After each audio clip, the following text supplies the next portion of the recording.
देखिए क्वेश्चन है, एक एजेंट को 10,000 रुपये तक की सभी बिक्री पर 5% कमीशन मिलता है और इससे अधिक की सभी बिक्री पर 4% कमीशन मिलता है। वह अपनी बिक्री से कमीशन काटने के बाद 28,700 रुपये अपनी कंपनी को देता है।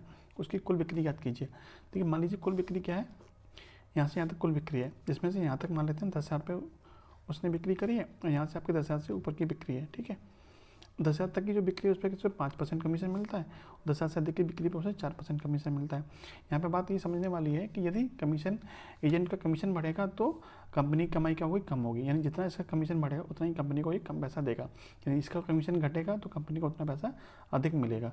यदि हम मान लेते हैं कि पूरी जो इसकी बिक्री है उस पर 4% कमीशन मिलता है, तो इसका मतलब 10,000 पर उसका 1% कमीशन घट जाएगा, किसका, एजेंट का। तो 10,000 का 1% कितना होता है, आप कहेंगे 10,000 का 1% हो जाएगा 100 रुपये, यानी कि एजेंट को 100 रुपये कम मिलेंगे।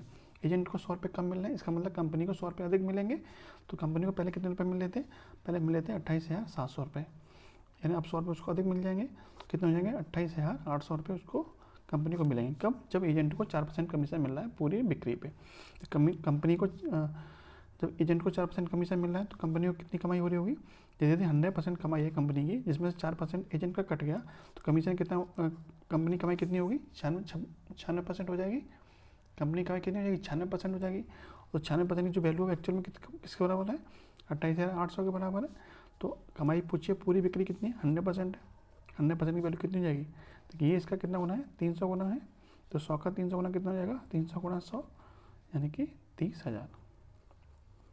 Option number A. वीडियो अच्छी लगी हो तो लाइक और शेयर करना मत भूलना। जय हिंद, जय भारत।